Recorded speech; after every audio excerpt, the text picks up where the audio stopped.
আচ্ছা দেখেন তো, এই যে শব্দটা, এইটা যদি আপনি স্যান্ডউইচ উচ্চারণ করেন তাহলে আপনার বেশি ইজি মনে হয়, নাকি আপনি যদি এটাকে স্যান্ডউইচ অর্থাৎ আপনি যদি এই ড সাউন্ডটাকে বাদ দেন তাহলে আপনার বলতে গেলে কোনটাকে আপনার বেশি ইজিয়ার মনে হয়? ঠিক একইভাবে এই যে শব্দটা নেক্সট ডোর, এইটা বলার সময় আপনি যদি ট সাউন্ডটাকে বাদ দিয়ে দেন, আপনি যদি বলেন নেক্সট ডোর, নেক্সট ডোর, আপনার কি তাহলে একটু বেশি ইজি মনে হয় না? এখন বলতে পারেন হ্যাঁ ইজি তো মনে হয়, কিন্তু আসলে এরকম করা যাবে? অবশ্যই যাবে। আপনি যদি লক্ষ্য করে থাকেন, নেটিভরা অর্থাৎ যাদের মাতৃভাষা ইংরেজি, তাদের কথা বলার সময় আমরা এরকম কিছু কিছু ব্যাপার লক্ষ্য করি এবং আমরা দেখি যে ওরা তো খুব দ্রুত কথা বলে চলে যাচ্ছে, খুবই ফ্লুয়েন্ট, এবং আমরা অনেক সময় অনেক কিছু ধরতে পারি না। এর কারণ কি জানেন? এর কারণ হচ্ছে আমাদের প্রনাউন্সিয়েশন নিয়ে জ্ঞানটা খুবই সীমিত, এবং প্রনাউন্সিয়েশনে অনেক অ্যাডভান্স টেকনিক আছে, যার মধ্যে এই যে একটা আমি এখানে দিয়েছি, যেটা আমরা স্যান্ডউইচকে কেন স্যান্ডউইচ বলতে পারি, কেন এটা সমস্যা না। বিকজ প্রনাউন্সিয়েশন একটা নিয়ম হচ্ছে, আপনি যখন এই ট আর ড সাউন্ডটা দুইটা কনসোনেন্টের মধ্যে পাবেন, আপনি চাইলে ওইটাকে ড্রপ করতে পারেন, অর্থাৎ ওটাকে বাদ দিতে পারেন। এই প্রসেসটাকে প্রনাউন্সিয়েশনে বলা হয় ইলিশন। ঠিক আছে, বাদ দেওয়া। তাহলে এখানে আপনি যদি লক্ষ্য করেন, এই যে স্যান্ডউইচ, এই যে ড সাউন্ড আমরা পাচ্ছি, এর আগে পরে কিন্তু কনসোনেন্ট আছে, দ্যাটস ওয়াই আমরা চাইলে এটাকে বাদ দিতে পারি। ঠিক একইভাবে নেক্সট ডোরেও আপনি দেখতে পাচ্ছেন এখানে এর আগে আছে এক্স, আর এর পরে আছে ড, মানে এটাও একটা কনসোনেন্ট, এটাও একটা কনসোনেন্ট। তাহলে মাঝখানে যে আমরা ট সাউন্ড আছে, এটাকে চাইলে আমরা ড্রপ করতে পারি, তাহলে এটা হয়ে যাবে নেক্সট ডোর।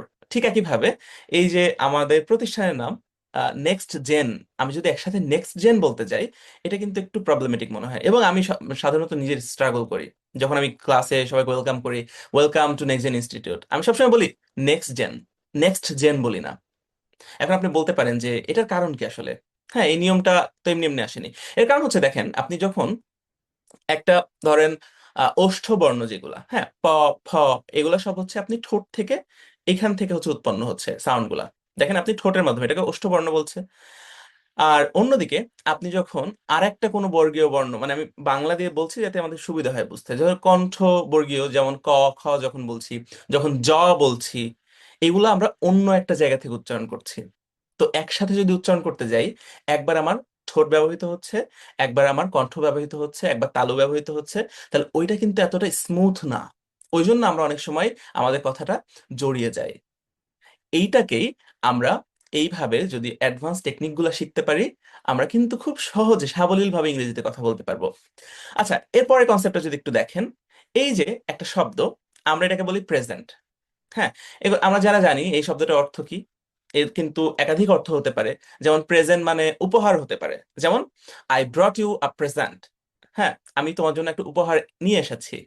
আবার আপনি যদি বলেন he is present at this moment, সে এখন উপস্থিত আছে, বা I am presenting this slide to the class, এই যে প্রেজেন্টিং যখন বললাম, তখন এটা কি বোঝাচ্ছে? তখন এটা ভার্ব, আর এই প্রেজেন্ট মানে উপস্থাপন করা।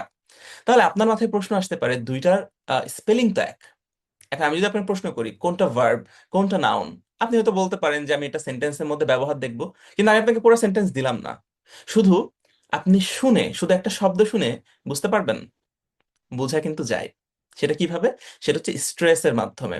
স্ট্রেস মানে হচ্ছে আপনি ওই শব্দটা ঠিক কোন অংশে, কোন সিলেবলে আপনি জোর দিচ্ছেন বেশি, ধাক্কাটা দিচ্ছেন বেশি, লঙ্গার ওইটাকে উচ্চারণ করছেন। যেমন আপনাদের যদি এইটা দেখাই, আমরা এই যে প্রেজেন্ট, এটা দুইটা সিলেবল পাচ্ছি, রাইট? এই যে প্রথম সিলেবল, এই যে প্রেজ, তারপর হচ্ছে আন্ট। তাহলে আমরা যদি প্রথম অংশটাতে একটু জোর দিই, আমরা যদি এরকম ভাবে বলি প্রেজেন্ট, প্রেজেন্ট, প্রেজেন্ট, দেখেন আমরা প্রেজ, এইটুকের উপরে আমরা জোরটা দিচ্ছি, তাহলে এটা হয়ে যাবে নাউন। কিন্তু আমি যদি এটাকে বলি প্রেজেন্ট, দেখেন জেন্টকে আমি যদি বেশি ধাক্কা দিই, বেশি জোর দিই, স্ট্রেসটা যদি আমি সেকেন্ড সিলেবলে দিই, তাহলে এটা হয়ে যাবে ভার্ব। তো এটা একটা নিয়ম।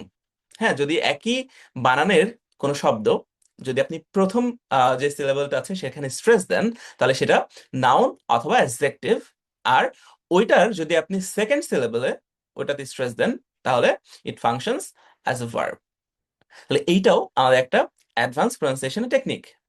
এখন কথা হচ্ছে, আমরা এটা কোথায় শিখবো? আমরা এটা শিখবো, ইউ গেসড ইট রাইট, আমাদের নেক্সট জেন ইনস্টিটিউটে আমরা দ্য প্রনাউন্সিয়েশন ব্লুপ্রিন্ট নামে একটা মিনি কোর্স লঞ্চ করেছি। এই মিনি কোর্সটা কি জিনিস?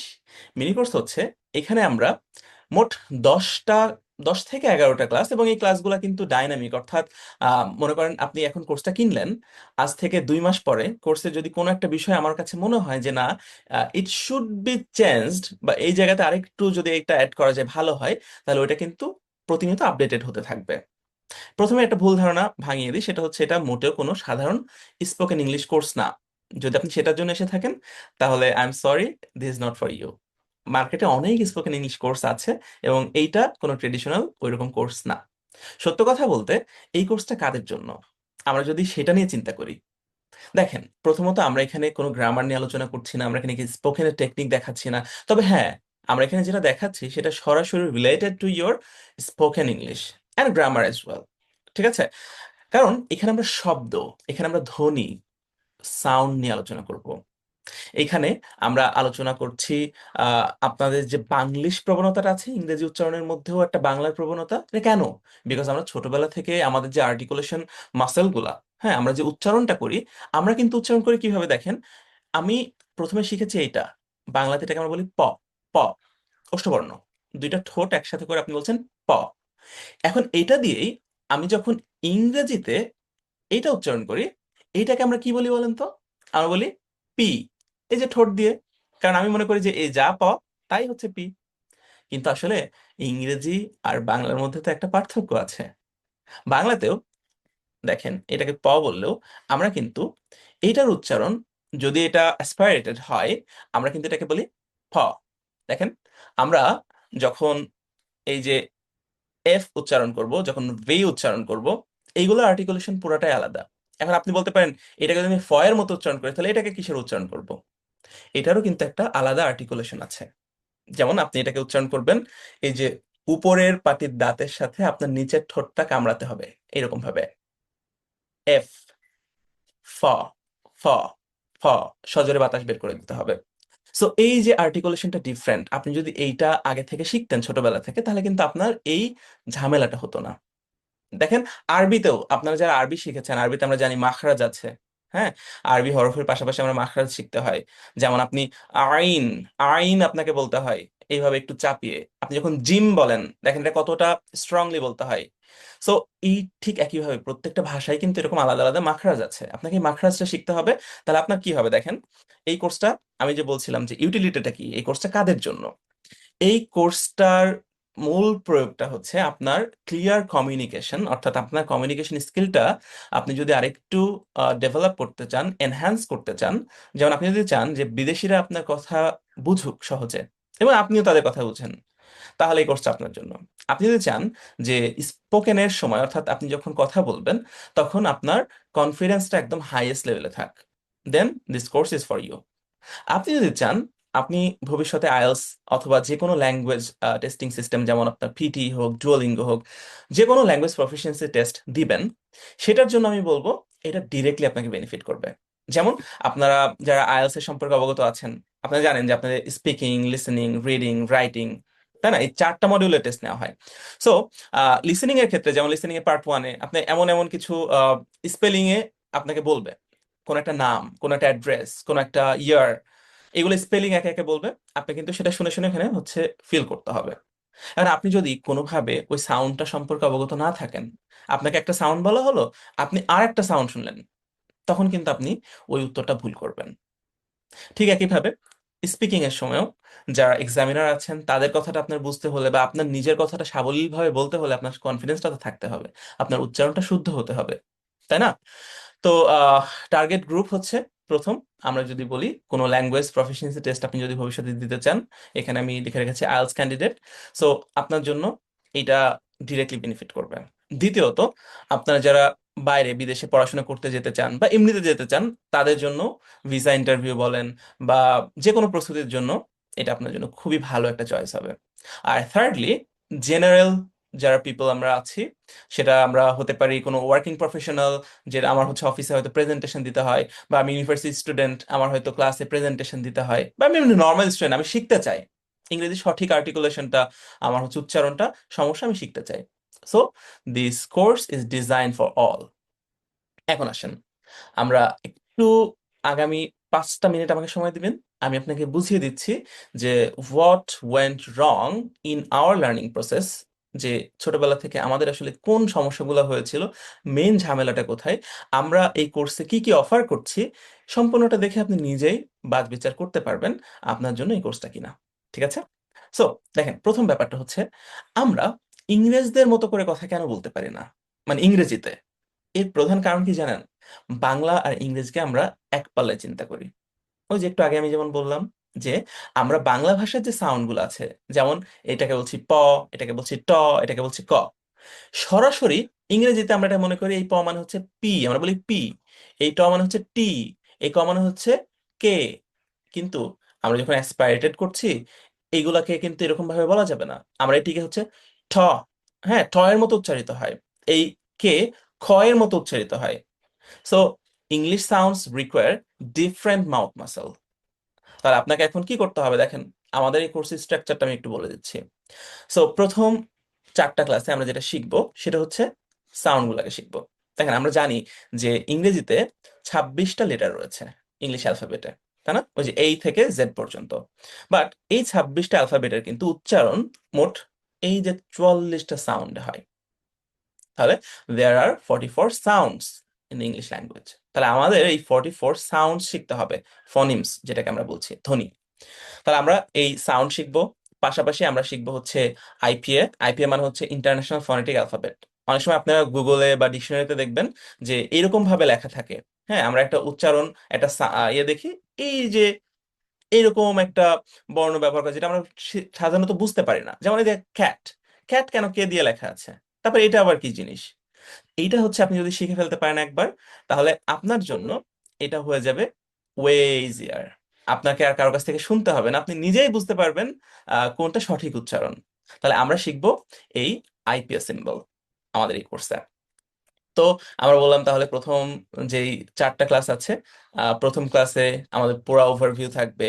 আমরা আমাদের অ্যালফাবেটের 26টা যেই লেটার আছে, লেটারের সঠিক উচ্চারণ সহ আমরা হচ্ছে কিছু এক্সারসাইজ, হ্যাঁ, আমাদের এক্সারসাইজ, ভোকাল এক্সারসাইজ এইগুলা করব। সেকেন্ড ক্লাসে আমরা 24টা কনসোনেন্ট নিয়ে আমরা আলোচনা করব, তার আইপিএস সিম্বল সহ। থার্ড ক্লাসে আমরা 20 ভাওয়েলস, মানে 20টা ভাওয়েল সাউন্ড আছে, সেইগুলো আমরা শিখবো। ফোর্থ ক্লাসে আমরা অ্যাসপিরেশন শিখবো। তারপরে দেখেন 5 থেকে 8 নম্বর ক্লাসে আমরা এই যে স্ট্রেস, প্রথমে আমরা যেটা আলোচনা করেছি, আমরা স্ট্রেস শিখবো, আমরা এলিয়েশন শিখবো, আমরা অ্যাসিমিলেশন শিখবো।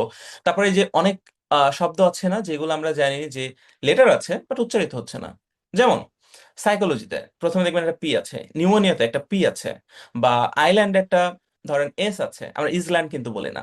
বা চিরুনি, ইংরেজি কি, কম, কিন্তু এটা দেখবেন লাস্টে একটা বি আছে, অনেকে উচ্চারণ করে কম, বাট এটা উচ্চারণ হয় না। কেন হয় না? এই যে এটাকে আমি বলছি সাইলেন্ট কিলার্স। সো ওইটার একটা ডেডিকেটেড ক্লাস আছে, সো ওইটা আপনারা দেখবেন। আর 9 আর 10 নম্বর ক্লাসে কি আছে, এখানে আমরা অ্যাডভান্স ফ্লুয়েন্সির জন্য ইন্টোনেশন, অর্থাৎ ইংরেজিতেও ছন্দ, সুর, তাল আছে, ওইটা আমরা শিখবো। পাশাপাশি আমরা কিছু বাংলিশ পরিহার করার জন্য সিম্পল ট্যাকটিক্স দেখবো। যেমন দেখেন, আমরা বলি কমফোর্টেবল, তাই না? লাস্টে যেগুলো এই যে টেবল আছে, তারপরে ধরেন কমার্শিয়াল, এসেনশিয়াল, যে শিয়াল আছে, শিয়াল গুলা সব শল হয়ে যাবে, কমার্শিয়াল, এসেনশিয়াল। সো এই টাইপের আমরা কিছু টেকনিক দেখবো আমাদের এই লাস্ট 2টা ক্লাসে। তো আপনারা আশা করছি একটা ওভারভিউ পেয়েছেন। যেমন দেখেন, আমি এইটা আমাদের প্রথম ক্লাসে শুরু করেছি এই আলোচনাটা দিয়ে, যে আমরা ছোটবেলা থেকেই এই 2টা ওয়ার্ডকে কি পড়ি দেখেন তো, এটাকে বলি আমরা পুট, আর এটাকে বলি আমরা হচ্ছে বাট। কিন্তু আসল কথা হচ্ছে এটা তো বুট হওয়ার কথা ছিল। যেমন আমি, আমার মনে আছে আমি ক্লাস 5 পর্যন্ত এটাকে বুস উচ্চারণ করতাম, এবং এটার জন্য অনেকে মার খেয়েছি আমি। কারণ আমার কাছে মাথায় আসতো না কখনো যে এই যে এটা যদি পুট হয় তাহলে এটা কিসের জন্য বাস হঠাৎ করে। আপনার কাছে এই প্রশ্ন আসতে পারে, হ্যাঁ, আপনাকে হয়তো কেউ কোনো উত্তর দেয়নি, হয়তো বলেছে না এটা এরকমই, বাট এটার একটা ভ্যালিড রিজন তো আছে।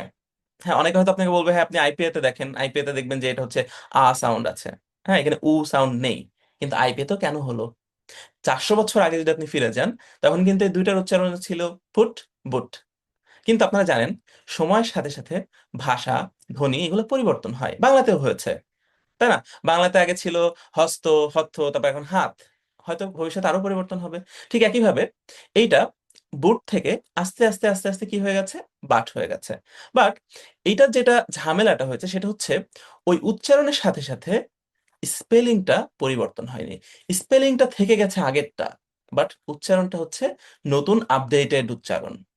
সেই জন্যই আমরা একটা বড় সড়ো ঝামেলা ফেস করি ইংলিশে। ওই জন্য ইংলিশে বলা হয় English is not a phonetic language, অর্থাৎ ইংরেজিকে আপনি যেভাবে দেখবেন উচ্চারণ ঠিক সেভাবে করতে পারবেন না, যেমনটা আপনি স্প্যানিশে করতে পারবেন। ইভেন বাংলাতে টু সাম এক্সটেন্ট আমরা কিন্তু বলতে পারি বাংলা ইজ ফনেটিক ল্যাঙ্গুয়েজ। তো আপনি যদি এইটা বুঝেন, এই ইলিউশন অফ স্পেলিংটা যদি বুঝেন, তাহলে কিন্তু আপনার জন্য এটা খুব ইজিয়ার হয়ে যাবে। সেটার জন্য আমাদের এই সিক্রেটটা যে 26টা লেটার আমরা এইভাবে শিখবো না, আমরা 44টা সাউন্ড শিখবো। হ্যাঁ, এই যে 24টা কনসোনেন্ট আর 20টা ভাওয়াল। তারপরে যে আমাদের আইপিএ, হ্যাঁ, ইন্টারন্যাশনাল ফনেটিক অ্যালফাবেট, এইটা আমাদের দেখতে হবে, এটা ধ্বনির প্রতীক। ওকে, তাহলে আমরা আইপিএ কেন শিখবো? ওই যে বললাম যে আপনি যাতে ডিকশনারি দেখে নিজেই কোনো শব্দের উচ্চারণ বুঝতে পারেন। তারপরে যদি আপনাদের দেখাই যে আমাদের কোর্সে প্রায় প্রতিটা ক্লাসে আমরা কিছু কিছু এরকম এক্সারসাইজ দিয়েছি। যেমন এটা ভোকাল এক্সারসাইজ। আপনি যেমন দেখেন জিমে আমরা কেন যাই, আমাদের ব্যায়াম করতে কেন বলা হয়? যেমন আপনি ধরেন বডি বিল্ডিং করছেন, হ্যাঁ, আপনার এই বাইসেপ ট্রাইসেপ আপনি চান যে আরো এনহ্যান্স হোক, ঠিক আছে? তারপরে আপনি প্রথমে জিমে যেই তো ওয়েট লিফটিং শুরু করেন না, আপনি প্রথমে স্ট্রেচিং করতে বলেন, দেখবেন জিমের ট্রেনাররা। তারপর আপনি কার্ডিও করেন হয়তো বা অন্য কিছু করেন। ঠিক একইভাবে আপনি এই যে মাসল গুলো ব্যবহার করছেন, এটাকেও চিন্তা করেন, এরও একটা জিম প্রয়োজন আছে। আপনি যে কঠিন কঠিন শব্দগুলো বলবেন, এটার জন্য কিন্তু আমাদের মাসল গুলো কি স্ট্রেচিং দরকার হয়। যেমন আমরা এখানে মাড়ির ব্যায়াম দেখিয়েছি, আমরা ঠোঁটের জন্য ব্যায়াম দেখিয়েছি, ঠিক আছে, আমরা আমাদের জিহ্বার জন্য ব্যায়াম দেখিয়েছি, এবং এটা লাইভ ডেমনস্ট্রেশন দিয়ে দেখানো হয়েছে ক্লাসের মধ্যে। তারপরে আমরা আমাদের প্রথম ক্লাসে এই যে অ্যালফাবেট নিয়ে আলোচনা করেছি, যেটা আমরা প্রথমে ছোটবেলা থেকে এ বি সি ডি যেগুলো বলি, এটাকে আমরা বলছিলাম যে এ হয়ে যাবে এই, এই, এটা ডিপথং ভাওয়েল সাউন্ড। হ্যাঁ, যেমন ডেই, মেই, ফেই, এখানে যে এই সাউন্ডটা লাস্টে হয়, সেটা হচ্ছে আমাদের লেটারটা সাউন্ড, এই। আচ্ছা, এইটাকে আমরা যদি বলি এফ, যদি এরকম শুধু এফ বলি ঠোঁট দিয়ে, এটা কিন্তু ভুল হবে তখন। কারণ এইটা হচ্ছে একটা লেভিওডেন্টাল সাউন্ড। এটা মানে হচ্ছে আপনার উপরের যে দাঁত, উপরের পাটির দাঁতটা হচ্ছে আপনার নিচের ঠোঁটকে হালকা কামড় দিয়ে আপনাকে বাতাস বের করে দিতে হবে। এফ, এফ, এইরকম। তাহলে আপনি এরকম ভাবে পুরা আমাদের এই যে এর উচ্চারণ কি, তারপরে আমাদের মেইন মেইন সমস্যা যে সমস্ত লেটার গুলোতে হয়, যেমন এই যে ভি একটা ঝামেলা আছে, আমরা এই যে এটাকে বলি ডাব্লু বা ডাব্লিউ, এটা হবে ডাব্লিউ। সো তারপরে এই যে জেড নাকি জেড, এটার একটা ঝামেলা আছে, আমরা এটাও আমাদের প্রথম ক্লাসে শিখেছি। তারপরে আমরা এই যে স্ট্রেসের কথা বললাম না তখন, প্রথমে এটা কিন্তু আমি ব্যাখ্যা করেছিলাম আপনাদের, যে নাউন বা অ্যাডজেক্টিভ হলে স্ট্রেসটা হবে অন দা ফার্স্ট সিলেবল, আর যদি এটা ভার্ব হয় তাহলে স্ট্রেসটা হবে দ্বিতীয় সিলেবলে। যেমন একটু আগে আমরা ওই যে প্রেজেন্ট আর একটা বলছিলাম প্রেজেন্ট, তাই না? প্রেজেন্ট আর প্রেজেন্ট ঠিক একইভাবে। রেকর্ড আর রেকর্ড, দুটা কিন্তু দুইটা আলাদা আলাদা পার্টস অফ স্পিচ, যদিও এর বানান এক, দেখতে এক। তো এইগুলো আমরা শিখবো আমাদের হচ্ছে স্ট্রেসের ক্লাসে। তারপরে এই যে এলিশনের কথা অলরেডি আমরা বলেছি, যে মাঝখানে যে ট আর ড সাউন্ডকে গায়েব করে দেওয়ার কি উপায়, এটা রুলটাও আমরা দিয়েছি। এরপর আমাদের অ্যাসিমিলেশন আছে। অ্যাসিমিলেশনটা হচ্ছে ড্রপ করা না, কিন্তু দেখা যাচ্ছে একটা সাউন্ডের প্রভাবে আরেকটা সাউন্ড অন্যরকম হয়ে যাওয়া। যেমন দেখবেন নেটিভরা হ্যান্ডব্যাগ এটা না বলে বলবে হ্যামব্যাগ। তো আপনাকে তাহলে অ্যাসিমিলেশনও শিখতে হবে। তারপর আমরা প্রত্যেকটা ক্লাসে প্রায় চেষ্টা করেছি টাং টুইস্টার দিতে। টাং টুইস্টারটা কি জিনিস? এটা আপনার জড়তা কাটানোর জন্য সব থেকে ইফেক্টিভ মেথড, ঠিক আছে? যেমন এই যে I saw I kitten eating chicken in the kitchen, I saw I kitten eating chicken in the kitchen, Betty Botter bought some butter but the butter was bitter, so she bought some more butter to make the bitter butter better, ঠিক আছে? How much wood would woodchuck chuck if would চাক would চাক wood. আপনার কোন সাউন্ডের সমস্যা, আপনি সেই সাউন্ডটাকে আইডেন্টিফাই করে ওইটার যেই টাং টুইস্টার গুলো পাওয়া যায় সেটাকে আপনাকে বারংবার প্র্যাকটিস করতে হবে। তাহলে দেখবেন যে আপনি আস্তে আস্তে আস্তে আস্তে আপনার উচ্চারণটা, আপনার জড়তাটা, এটা কেটে যাচ্ছে। তারপরে আমরা প্রায় প্রতিটা ক্লাসে ভোকাবুলারি বিল্ডার একটা পোর্শন রেখেছি, যেখানে আপনারা প্রাসঙ্গিক কিছু শব্দ যেগুলো আমাদের প্রাত্যহিক জীবনে দরকার, এবং ওইটার রাইট প্রনাউন্সিয়েশন সহ আমরা সেটা আমাদের ক্লাসে সন্নিবেশ করেছি। এছাড়া আমরা কিছু স্মার্ট এক্সপ্রেশন, হ্যাঁ, যেটা আমরা বলতে পারি, বাংলাতে যদি চিন্তা করেন, বাংলাতে আমরা বাগধারা বা যেগুলো শব্দের বাক্যের অলংকার হিসেবে আমরা ব্যবহার করি, এগুলো আমরা মানে রাখার চেষ্টা করেছি আমাদের ক্লাসগুলোতে। So that's all. আমরা আশা করব যে আপনারা পুরাটা দেখেছেন এবং দেখে বুঝতে পেরেছেন যে এটা আপনার জন্য আসলে প্রয়োজন কিনা। তারপরেও যদি কারো মনে হয় যে আপনার ফার্দার ইনফরমেশন দরকার আছে, if you have any doubt any queries, please reach out to us. আর পাশাপাশি যদি আপনারা মনে করেন যে আপনাদের এর সাথে কি কি দেওয়া হচ্ছে, সেটাও যদি আপনাদের একটু সংক্ষেপে আমি বলি। আপনারা আমাদের ওয়েবসাইটে এই যে 10টা ক্লাস, এই 10টা ক্লাসের অ্যাক্সেস তো পাচ্ছেনই, তার সাথে আমি আপনাদের একটু আমাদের ওয়েবসাইটে দেখাই যে আপনারা কি কি পাচ্ছেন। আচ্ছা, এখন যদি আমরা একটু সংক্ষেপে দেখি আমরা আসলে এই কোর্সটার সাথে কি কি পাচ্ছি এবং আমাদের কোর্সের ডিজাইনটা দেখেন। আমাদের ওয়েবসাইটে ngInstitutes.com এ যদি আপনারা আসেন, এখানে আমাদের কোর্সের মধ্যে থেকে এই যে দ্য প্রনাউন্সিয়েশন ব্লুপ্রিন্ট, আপনি যদি এখানে ক্লিক করেন, আপনি এখানে দেখতে পাচ্ছেন আমাদের পুরা কোর্স ইনফো দেওয়া আছে, এখানে একটা ডেসক্রিপশন দেওয়া আছে, এটা কাদের জন্য, এখানে কি কি থাকছে। পাশাপাশি এখানে কোর্স কন্টেন্টে আপনি দেখতে পাচ্ছেন মোট 10টা মডিউল এখানে কিন্তু খুব সুন্দর করে সাজানো আছে। আপনি প্রত্যেকটা মডিউলে এখানে ক্লিক করবেন, এই যে আমাদের ক্লাস, একটা করে ক্লাস, আপনি এই যে উপরে একটা ভিডিও ক্লাস এর মধ্যে যেতে পারবেন, এখানে আপনি ভিডিও ক্লাসটা পুরো দেখতে পারবেন। এটা যেহেতু রেকর্ডেড আছে, আপনার অ্যাক্সেস দেওয়া আছে, আপনি এখান থেকে ক্লাসটা দেখে যখন ডান হয়ে যাবে, আপনি তার উপরে কিন্তু এই যে একটা কুইজ পেয়ে যাচ্ছেন। এই কুইজে আমাদের পুরো ক্লাসটা থেকে আপনি কি আসলে শিখলেন এটা এভালুয়েট করার জন্য আপনি নিজেকে মূল্যায়ন করতে পারবেন। এখান থেকে আপনি কুইজটা নিতে পারবেন। মোট 25টা প্রশ্ন এখানে দেওয়া আছে। আপনি নিজেই বুঝতে পারবেন যে আসলে আপনি এখানে কোন কোন আইডিয়াগুলো ক্লিয়ার হয়েছে। যদি আপনার কোনোটা ভুল হয়, আপনি যদি মনে করেন যে না আমার এখনো এইটা ক্লিয়ার হয়নি, আপনি কিন্তু আবার ওই অংশটুকু পুনরায় দেখতে পারবেন। আর তাছাড়া আপনাদের জন্য একটু পরে দেখাচ্ছি একটা স্পেশাল ব্যবস্থাও আছে আপনাদের ডাউটগুলো সলভ করার জন্য। আচ্ছা, ঠিক একইভাবে আমরা মডিউল 2, 3, 4 প্রত্যেকটা কিন্তু খুব সুন্দর করে এভাবে সাজানো আছে। একটা করে আপনি ক্লাস পাচ্ছেন, পাশাপাশি কুইজ পাচ্ছেন। তাছাড়া আপনারা কোর্সটা যখন পুরোটা সম্পন্ন করে ফেলবেন, অর্থাৎ ক্লাসগুলো আপনার সব দেখা শেষ, আপনি কুইজগুলো সব নিয়েছেন, তখন কিন্তু আমাদের এখান থেকে একটা সার্টিফিকেট আপনাদের প্রোভাইড করা হবে, সার্টিফিকেট অফ কোর্স কমপ্লিশন। এবং সেখানে কিন্তু মানে এটা শুধু একটা সার্টিফিকেট দেওয়ার জন্যই দেওয়া না, এই সার্টিফিকেটে প্রপার অথরিটি সিগনেচার সহ কিউআর কোড সব জায়গায় থাকবে, এবং আপনি এটা চাইলে যে কোনো প্ল্যাটফর্মে, আপনি সেটা লিঙ্কডইন হোক বা আপনার সিভিতে কিন্তু এটা অ্যাড করতে পারবেন। এখন যদি আপনাদের দেখাই, আমরা পাশাপাশি যেটা রেখেছি আপনাদের জন্য একটা ফেসবুকে প্রাইভেট কমিউনিটি গ্রুপ রেখেছি। দেখেন দ্য প্রনাউন্সিয়েশন ব্লুপ্রিন্ট। তো এই জায়গাতে আপনার অ্যাক্সেস থাকবে, এটা লাইফ লং, ঠিক আছে? আপনি কোন একটা ক্লাস করছেন, ওই ক্লাসগুলোতে কিন্তু আপনাকে হোমওয়ার্ক দেওয়া আছে, তা আপনি হোমওয়ার্কগুলো এখানে কিন্তু সাবমিট করবেন। আপনি আসলে উচ্চারণটা ঠিক হচ্ছে কিনা আপনি একটা ভিডিও করতে পারেন। তারপর আপনি হচ্ছে যেগুলা রিটেন হোমওয়ার্ক আছে, আপনার খাতার ছবি তুলে আপনি এখানে পোস্ট করবেন। এখানে আমরা আমাদের এন্ড থেকে আপনাদের ফিডব্যাক দিব। পাশাপাশি আপনার যদি কোনো ধরনের কোনো কনফিউশন হয়, কোনো কোয়েরিজ থাকে, সেটাও কিন্তু আপনারা এই গ্রুপে সবসময় পোস্ট করতে পারেন। শুধু তাই না, এটা হবে আপনাদের জন্য একটা কমিউনিটি। এখানে কিন্তু আপনার প্রতিনিয়ত প্র্যাকটিস করা থেকে শুরু করে সবকিছু এই গ্রুপটাতে করতে পারবেন। সো আমার মনে হয় যে আপনারা অলরেডি বুঝে গেছেন যে আমরা আসলে কি কি অফার করছি। আচ্ছা, এখন যদি আমরা কোর্সের প্রাইসের ব্যাপারে বলি, আপনাদের হয়তো মাথায় প্রশ্ন আসতে পারে যে এত কিছু দিচ্ছি কত টাকা। আসলে আমরা চাইলে এটাকে হয়তো অনেক টাকা কোর্স প্রাইস রাখতে পারতাম, বাট আমরা চাচ্ছি এই কোর্সটাকে অনেক বেশি অ্যাক্সেসিবল করতে। সো আমরা এই কোর্সটার প্রাইস রেখেছি মাত্র 599 টাকা।